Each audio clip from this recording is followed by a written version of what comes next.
मैं आज फिर आपके साथ एक नया वीडियो शेयर कर रहा हूँ और वो है बिहार बोर्ड के 12वीं कक्षा की जो बुक है रेनबो पार्ट 2, उसका ये तीसरा पोएम है। ये तीसरा पोएम है now the leaves are falling fast. Now the leaves are falling fast. इस कविता को कंपोज किया है W.H. ऑडेन ने।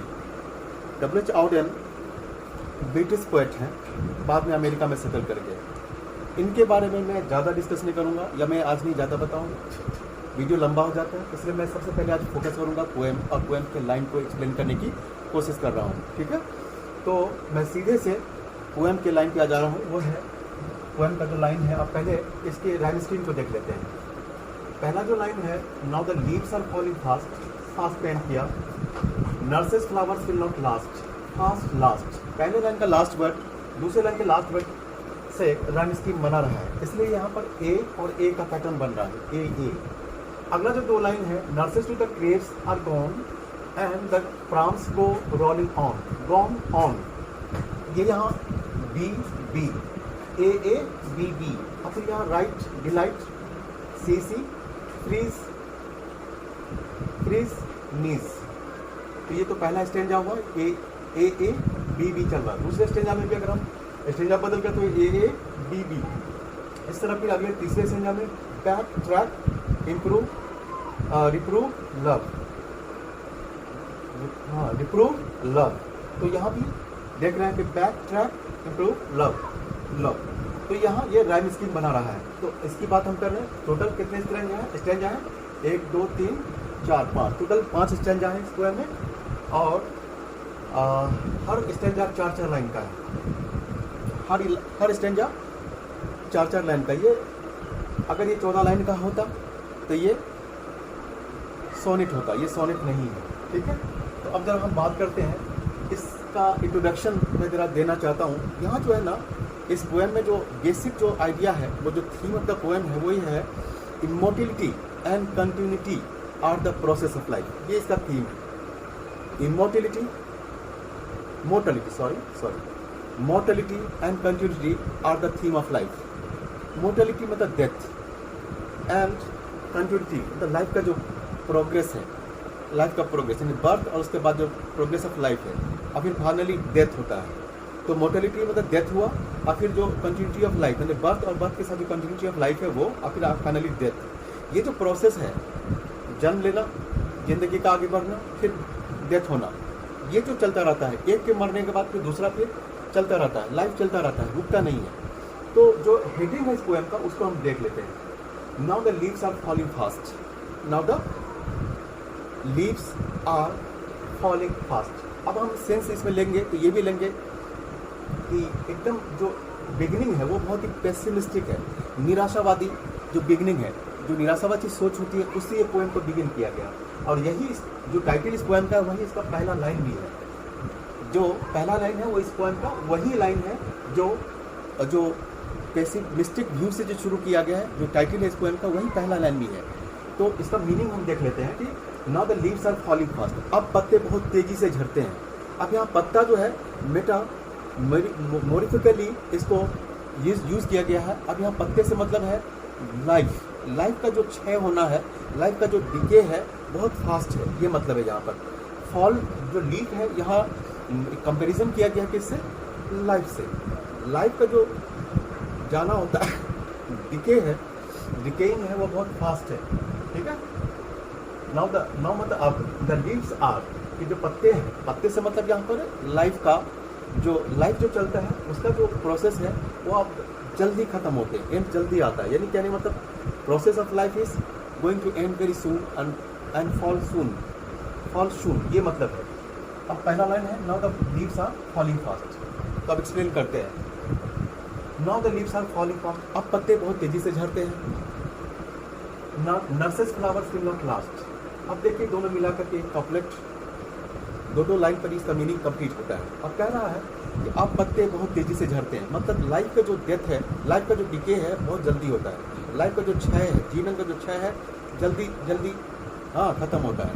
ये पेसिमिस्टिक व्यू से शुरू है। फिर आगे क्या है, नर्सेस फ्लावर। अब यहाँ नर्सेस फ्लावर के मामले में 2 3 4 व्यू हैं बनते हैं। एक तो ये है कि कोई ऐसा पेड़ जिस पर कोई बड़े से पेड़ पे कोई छोटा पौधा उग जाए, कोई पौधा, तो अब जो डिपेंडेंट जो पौधा हुआ, डिपेंडेंट जो ट्री या छोटा सा जो पेड़ है दूसरे पेड़ पर उग जाता है, वो जो है, तो डिपेंडेंट जो है उसके लिए जो उसको ये कर रहा है, सर्व कर रहा है, जो उसको सप्लाई कर रहा है एनर्जी वगैरह सब, फूड और वाटर मिनरल जो भी उसको सप्लाई कर रहा है, तो वो उसका जो है गार्जियन या उसका जो है ये कह सकते हैं उसको जो है खिलाने वाला, फीड करने वाला जो है, उसको यहाँ पर नर्स कहा गया है। नर्स का एक मीनिंग होता है जो हमारे घरों में बच्चों को जब पालने वाली जो आया होती है उनको भी नर्स कहा जाता है, नर्सेज। अब यहाँ नर्सेज फ्लावर से मतलब है वो फूल जो डिपेंडेंट, फूल से मतलब यहाँ बच्चे, यहाँ की मेटाफर यूज किया गया यहाँ पर। फ्लावर से मतलब है वो बच्चे जो जन्म लेते हैं, अब उनकी किनके केयर में रहते हैं, देख रेख में होते हैं, तो नर्सेज के केयर में होते हैं, आया की देख रेख में होते हैं, जो उनको खिलाते पिलाते हैं, फीड करते हैं, उनका केयर करते हैं, नर्चरिंग और उनको नर्सिंग करते हैं, नर्चरिंग एंड नर्सिंग करते हैं। तो नर्सेज फ्लावर, तो वो जो आया होती है जो बच्चों को देखभाल करते हैं, उनको जो खिलाते पिलाते हैं, विल नॉट लास्ट, इवन कि वो जो उनको देखभाल करते हैं वो भी बहुत नहीं टिकेंगे, नहीं रहेंगे, बहुत दिनों तक नहीं रहेंगे, उनका भी एंड होगा और होता है, ये मतलब है। तो पत्ते तेजी से झड़ते हैं, मतलब लाइफ का जो डिके है जल्दी होता है, और जो उनको जो जीवन में केयर करने वाले जो नर्स होते हैं, केयरिंग करने वाले जो लोग होते हैं, उनका भी क्षय बहुत जल्दी होगा, है ना, वो भी ज़्यादा नहीं टिकेंगे, ज़्यादा दिन तो उसका केयर नहीं कर पाएंगे, देख नहीं करेंगे। इसका बहुत ही ब्रॉडर प्रोस्पेक्टिव में अगर देखेंगे तो बहुत दूर तक इसका मीनिंग जाता है। नर्सेज फ्लावर्स कि जो हमारे पेरेंट्स, जो बच्चे होते हैं उनके जो पेरेंट्स होते हैं, एक तरह से वो भी नर्स होते हैं, वो भी बहुत दिन तक उसका केयर नहीं कर पाते हैं। अब एक सेंस केयर का होगा कि केयर करते हैं, देखभाल करते हैं, फीड करते हैं, खिलाते पिलाते हैं, नर्चरिंग करते हैं, ठीक है, अपब्रिंगिंग करते हैं, ये समझ है, वो भी बहुत नहीं टिकेंगे।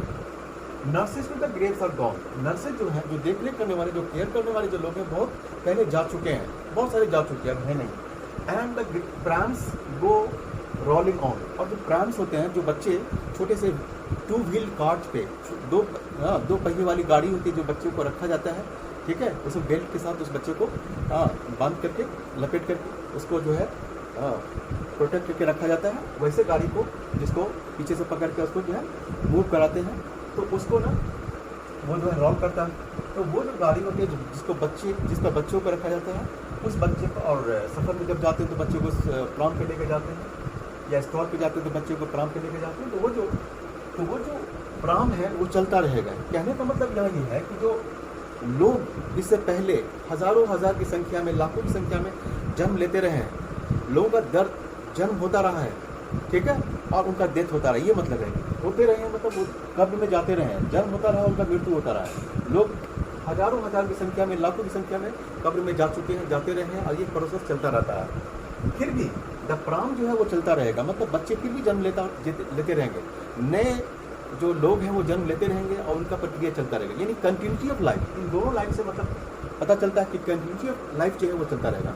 पहले 2 लाइन में ये डिस्कस किया जा रहा है कि जो प्रोसेस ऑफ डेथ है वो बहुत फास्ट है, चलता रहता है, लेकिन पहले 2 लाइन में पेसिमिस्टिक व्यू है, लेकिन अगले 2 लाइन में ऑप्टिमिस्टिक व्यू है, ठीक है, आशावादी सोच के साथ कहा जा रहा है कि ठीक है, हज़ारों हज़ार लोग कब्र में चले गए, लेकिन फिर भी जीवन चलता रहता है, फिर जीवन जन्म लेता है, जीवन का यहाँ आना होता है, आदमी जन्म लेता है, जीवन चालू होता है, फिर चलता रहता है। आगे कह रहा है whispering neighbours left and right, whispering यहाँ फुसफुसाते हुए, बुदबुदाते हुए, फुसफुसाते हुए, छोटी सॉफ्ट टोन में कुछ कहते हुए, ठीक है, आपस में कंस्पायरिंग या कुछ ऐसी बात योजना बनाते हुए, जो कुछ नेबर्स होते हैं। अब यहाँ नेबर जो है मेटाफर का यूज़ किया गया। नेबर किसको कहा गया? तो उन डेथ को जो लाते हैं, ब्रिंग अपॉन करते हैं किसी के ऊपर ह्यूमन लाइफ पे, तो उनको यहाँ पर कहा गया है जिनका काम है आदमी के शरीर से स्पिरिट को लेकर के चला जाना।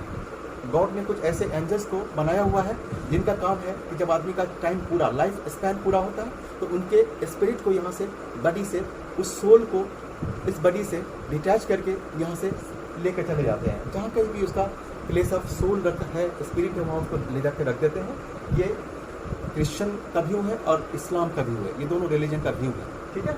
तो whispering neighbours left and right, whispering neighbour जो है, जो आस पड़ोस में हमारे जो हमारे डेथ को हमारे ऊपर इम्पोज करने वाले होते हैं, वो आसपास में कहीं होते हैं और आसानी से आ जाते हैं, नज़दीक जल्दी से आ जाते हैं। नेबर्स होते हैं, इसलिए नेबर कहा गया, पड़ोसी कहा गया, कि उनको आने में समय नहीं लगता है, निकट में होते हैं शायद, वो लेफ्ट एंड राइट होते हैं, शायद आसपास में होते हैं, ठीक है। और वो समय जब आता है, लाइफ का स्पैन पूरा होता है, वो लेके चले जाते हैं, हलाकस तोड़ लेते हैं, ऐसे जैसे पेड़ से फूल पत्तों को, सॉरी फल को या फूल को हम तोड़ते हैं झटके के साथ, डिटैच करते हैं, ठीक उसी तरह हमको अपनी इस दुनिया में जब लाइफ के जो ब्लेसिंग्स हैं, लाइफ के ब्लेसिंग्स को एंजॉय कर रहे होते हैं, लाइफ को हम लिव कर रहे होते हैं, उसको उस जो प्लेजर ऑफ लिविंग लाइफ जो है, उससे हमें डिटैच करके, हाँ, उससे हमको दूर करके लेकर चले जाते हैं। रियल जो डिलाइट है हमारा, जो रियल खुशी है, जो असली और वास्तविक जो खुशी है इस धरती पर, उस खुशी से निकाल करके हमें ले जाते हैं। And the active hands must freeze. अब यहाँ एक्टिव हैंड आ गया, और जो सक्रिय हाथ, अब यहाँ सक्रिय हाथ, फिर अगेन यहाँ पर मेटाफर का इस्तेमाल किया गया, कहा गया, इसका कंपेरिजन किया गया किस चीज़ से, तो वो हाथ जो हमें प्रोटेक्ट करते हैं, जो देखभाल करते हैं, वो प्रोटेक्ट करने वाले हाथ जो है वो ज़रूर फ्रीज कर जाएंगे, वो ज़रूर फ्रीज कर जाएंगे।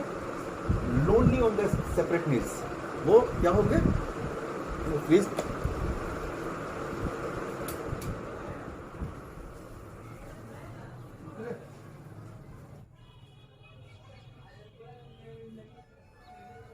और कहा जा रहा है कि and the active hands must freeze, और वो जो सक्रिय हाथ हमारे हैं, जो हमें प्रोटेक्ट करते हैं, या हमें देखभाल करते हैं, हमें फीड करते हैं, या हमें नर्चर करते हैं, वो फ्रीज कर जाएंगे, वो जम जाएंगे, या ठहर जाएंगे, या स्टॉप कर जाएंगे। जो हमें हेल्प करते हैं, हेल्प प्रोवाइड करते हैं, हमें केयर करते हैं, नर्चर करते हैं, वो जो हमारी देखभाल करते हैं, वो खत्म हो जाएंगे।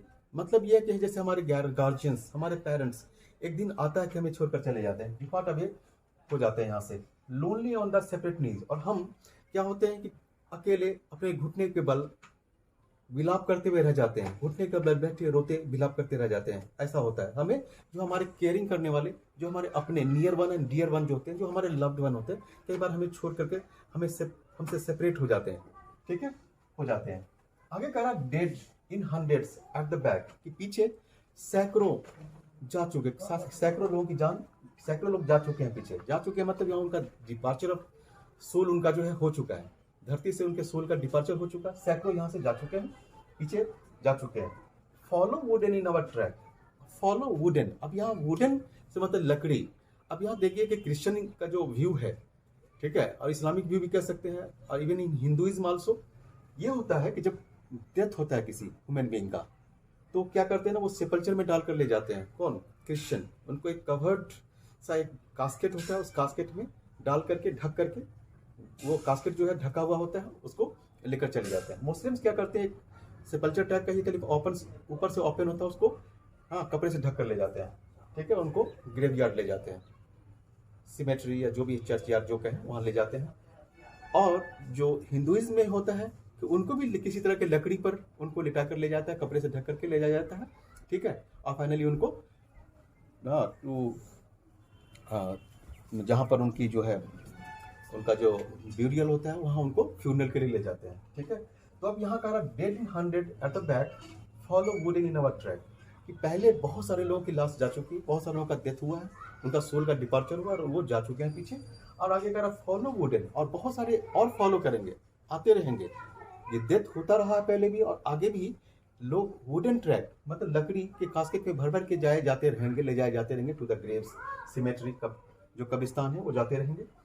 आर्म्स रेज्ड स्टिफली टू रिप्रूव, जब हमें छोड़कर चले जाते हैं तो ईश्वर से कंप्लेन करते हैं, शिकायत करते हैं, स्टिफली सख्ती से, कड़े हाथ से, थोड़ा शिकायत करते हुए, कंप्लेन करते हुए, इन्हें स्टिफली से मतलब थोड़ा कड़े टोन में शिकायत करने के, टू रिप्रूव यानी एक तरह से रिव्यू करते हुए, या एक तरह से क्या कर सकते हैं, कंप्लेन है ना, स्ट्रॉन्ग में थोड़ा सा कंप्लेन करते हुए, स्ट्रांगली कंप्लेन करते हुए हाथ उठाते हैं और प्रे करते हैं गॉड से। एक तरह का वो प्रेयर ही होता है, कंप्लेन जो है वो हम प्रेयर में ही गॉड से कहते हैं। इसका ये मतलब नहीं कि गॉड से हमें बिल्कुल लव नहीं रहा, उनसे कोई ये नहीं रही, प्यार नहीं रही, ऐसा नहीं है, उनके लिए रिस्पेक्ट नहीं रहा, ऐसा नहीं, लेकिन हम उनको कंप्लेन करते हैं, ठीक है, आर्म्स उठाते हैं, बाँह उठाते हैं और उनसे कंप्लेन करते हैं। And false attitude of love, और एक झूठा प्यार का दिखावा हम करते हैं, ठीक है। यानी ये होता है कि एक समय आता है जहां हम अपनों से बिछड़ते हैं, एक शिकायत होती है, प्रेयर करते हैं और शिकायत करते हैं, या ठीक है, जो रिचुअल होता है ग्रेव यार्ड में जाकर, चर्च यार्ड में जाकर के, ठीक है, उसको हम करते हैं और वहाँ पर उनके लिए प्रेयर करते हैं। जो जो डिपार्टेड सोल है उनके लिए जो फॉल्स एटीट्यूड ऑफ लव है उस डेड बॉडी के लिए वो करते हैं, उनके लिए प्रे करते हैं गॉड से, और उनको जो है कब्रिस्तान में चर्च यार्ड में उनको बरी करके या जो भी फ्यूनरल का जो प्रोसेस है, रिचुअल जो भी है, रिचुअल पूरा करके हम लोग चले आते हैं। आगे कह रहा है starving through the leafless wood. Starving मतलब भूखे भटकते हुए, स्टार्विंग, स्टार मतलब भूखों मरना, starving through the leafless wood. अब जंगल, कई बार तो देखेंगे कि पोएट ना धरती को ही, इस दुनिया को ही, इस वर्ल्ड को ही ना वुड कहते हैं या वुड्स कहते हैं, जंगल कहते हैं, ठीक है। अब यहाँ देखेंगे लाइफलेस वुड, ऐसा जंगल या ऐसा क्षेत्र जहाँ कोई पत्ते ना हो, ऐसे लकड़ी के पेड़, यानी पेड़ कह सकते हैं या जंगल कह सकते हैं जिसमें लीफलेस, जिसमें पत्ते ना हो, ऐसे वुड। कह रहा है कि ऐसे जंगल से होकर भूखे भटकते हुए या भूखे घूमते हुए भटकते हुए जो जंगल बिना लाइफ के हो। अब यहाँ इस धरती को भी कह सकते हैं, यहाँ रेफर किया गया है इस धरती को जहाँ लाइफलेस है, लगता है कि लाइफ नहीं है, मतलब जीवन, क्योंकि लाइफ तो यहाँ टिकता नहीं है, रहता नहीं, फॉरएवर तो रहता नहीं है, इसलिए लाइफलेस। अगर इस वर्ल्ड से इसको कंपेयर करेंगे तो ये लाइफलेस है। क्यों? क्योंकि लाइफ तो चली जाती है, यहाँ पर टिकने वाली नहीं, परमानेंटली किसी का लाइफ यहाँ स्टे नहीं करने वाला है, ठीक है। और कह रहा है वहाँ भूखा मरते हुए, स्टार्व करते हुए। Trolls run scolding for their food.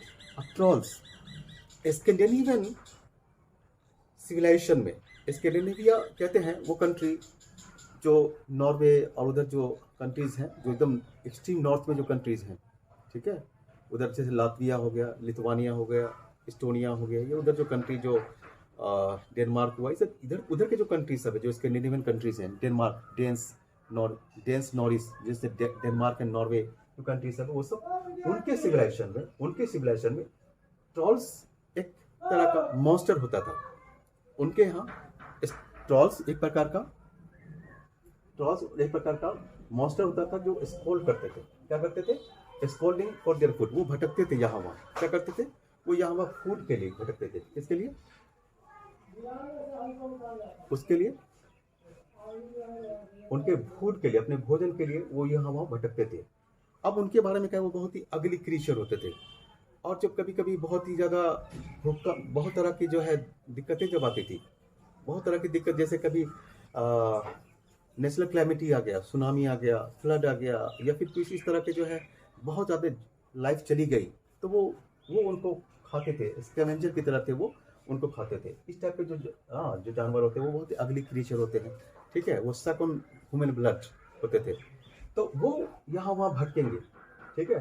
And the Nightingale is dumb. अब यहाँ इस पहले दो लाइन का मीनिंग आप देख लें इस स्टैंजा में, कि इस लाइफलेस जंगल में भूखे भटकते हुए ट्रॉल्स, जो ट्रॉल नाम का जो मॉन्स्टर है, राक्षस है, वो यहाँ वहाँ एक दूसरे को डांटते हुए, स्कॉल्डिंग करते हुए अपने फूड की तलाश में होते हैं, भटक रहे होते हैं। ये स्कैवेंजर होते हैं, गंदी चीज़ें खाते हैं, मरा हुआ मांस खाते हैं। तो ये जो ट्रॉल्स हैं ये यहाँ वहाँ भटकते हैं। ऐसी स्थिति हो जाएगी कि उनको भोजन की कमी, ठीक है। आदमी भी कभी कभी इतना सैवेज हो जाता है, जहाँ एक दूसरे को एकदम कार्निवल की तरह एकदम मार काट में लगे होते हैं। ये सब चलता रहेगा। And the Nightingale is dumb. जो लाइफ में जो इस तरह की जो घटनाएं हैं, बहुत बुरी बुरी घटनाएं हैं, किसी को मार देना, ये कर देना, बहुत ही नुकसान पहुंचा देना, ये सब चीज़ें जैसे ट्रॉल्स करते थे कि वो मार के काट के खा जाते थे, ये तो उस तरह की घटनाएं चलती रहेंगी। वो अपने फूड की तलाश में जाते रहेंगे, ठीक है। लेकिन and the Nightingale is dumb. और नाइटिंगेल इज डम, नाइटिंगेल किस चीज़ का, ये जो चिड़िया है किस चीज़ का परिचायक है? तो ये इनोसेंस का परिचायक है, नॉन वायलेंस का ये परिचायक है। ये बहुत ही ये जो नॉन वायलेंस का परिचायक है, ये बहुत ही इनोसेंट होता है।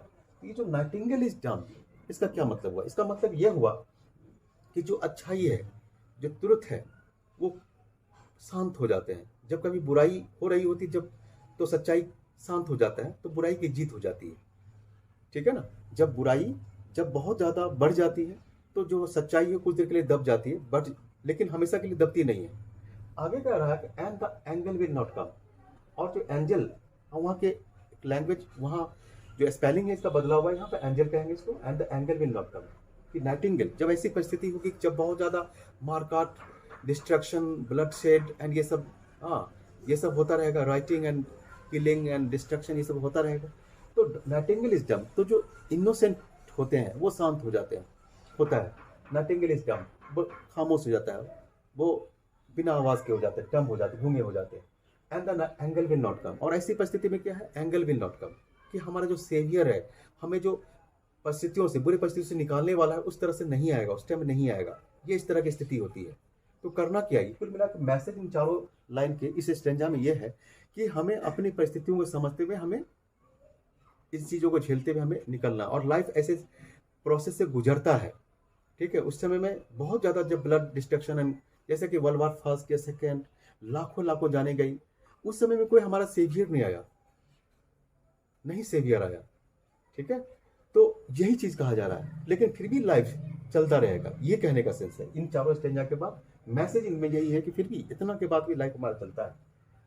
कोल्ड इम्पॉसिबल अहेड, आगे जो जीवन होगा कि जहाँ कोई किसी से कोल्ड कोल्ड रिलेशन होगा, मतलब जहाँ कि एक दूसरे के लिए अफेक्शन एंड लव बहुत नहीं रहेगा। एंड इम्पॉसिबल, जैसे लगेगा कि लाइफ इम्पॉसिबल हो गया। अहेड, आगे लगेगा जीना मुश्किल हो गया, ऐसी स्थिति भी बनेगी।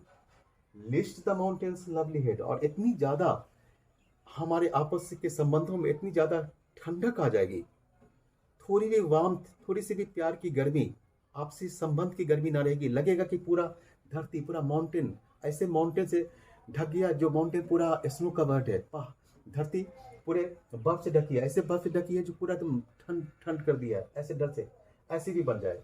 हुज वाइट वाटरफॉल, जिसका उजला, लेकिन इतना भी हो जाए पूरा दुनिया में रिलेशन खत्म हो जाए, ये भी हो जाए एकदम रिलेशन, एक दूसरे के लिए जरा भी प्यार हमदर्दी कुछ भी ना रहे, फिर भी कि वैसे माउंटेन जहाँ बर्फ और बर्फ ढके हुए हैं, बर्फ से ढके हुए हैं, जिसके जो माउंटेन के जो पीक हैं, जो क्लिफ हैं, चोटी है, पीक है, वो सब ढके हुए बर्फ से, लेकिन फिर भी उनका जो बर्फ है वो पिघलेगा और उनमें से पानी निकलेगा। हुज वाइट वाटरफॉल, जिसका उजला हाँ पानी, जो स्नो है वो उजला जो है वो बर्फ पिघल करके पानी बन करके वाटरफॉल के तौर पे नीचे आएगा। वुड ब्लेस, और वो आकर के हमें तृप्त करेगा, हमें हमारी प्यास को मिटाएगा, हमारी आवश्यकताओं की पूरी करेगा, ठीक है। वो पानी travellers in their last distress, और जो जीवन की जब जीवन के आखिरी दौर में जब हम जी रहे होते हैं, जब हम अपनी उस चीज़ की तलाश में होते हैं जहां हम कहते हैं निर्वाण, या जहां कहते हैं हमारे लाइफ का जो है हमारी मीटिंग हो गॉड से, या हमारे जो क्या कहते हैं ना, हमारी जो मीटिंग है कहाँ से हो, हमारा जो क्रिएटर है गॉड है वहाँ उससे हो, है ना। ये जो कंसेप्ट है ना कि फाइनली ये जो है आत्मा जाके परमात्मा में मिल जाती है, हिंदुइज्म का कंसेप्ट है। और क्रिश्चियनिटी का कंसेप्ट है कि सोल यहाँ से डिपार्ट होकर गॉड के पास चली जाती है, हेवन में कहीं चली जाती है। इस्लाम का कंसेप्ट है कि गॉड के चली जाती है। तो वो जो लास्ट हमारा जो ट्रैवल है वहाँ जा करके उस डिस्ट्रेस में जहाँ हमारी तलाश होगी गॉड से, जाके मिलने की होगी, वहाँ ऐसी तलाश की जो हमारी जो क्वेस्ट होगी, तलाश होगी, उसको वो पूरा करे। उस तलाश में जो प्यास लगी उस प्यास को भी ये पूरा करेगा। मतलब हमारा जो अल्टीमेट जो गोल होगा उसको वो पूरा करने में मदद करेगा। यानी लास्ट एसेंजा में कुल मिला के ये कहना है कि जब जीवन इतना भी दुख से भरा पूरा होगा, जहाँ सब कुछ रिश्ता संबंध ये सब खत्म होगा, फिर भी कुछ ऐसा वहाँ भी आशा की किरण है, वहाँ भी हमारे लिए आशा है कि वहाँ भी हमारा जो जीवन का लास्ट जर्नी है, ट्रैवलर्स जो होगा, जो उस समय जीवन की जर्नी जी रहा होगा इन देयर लास्ट डिस्ट्रेस, आखिरी दुख के समय जब जीवन खत्म हो रहा होगा, नाश हो रहा, उस समय में वो ऐसा पानी पिलाएगा, ऐसे ठंड से जहाँ की आत्मा की तृप्ति हो जाएगी। Thanks, have a nice day. आशा करता हूँ कि हमारे वीडियो आपको अच्छे लगते होंगे। अगर मेरा वीडियो आप पसंद आता है तो प्लीज़ कृपया इसे लाइक करें और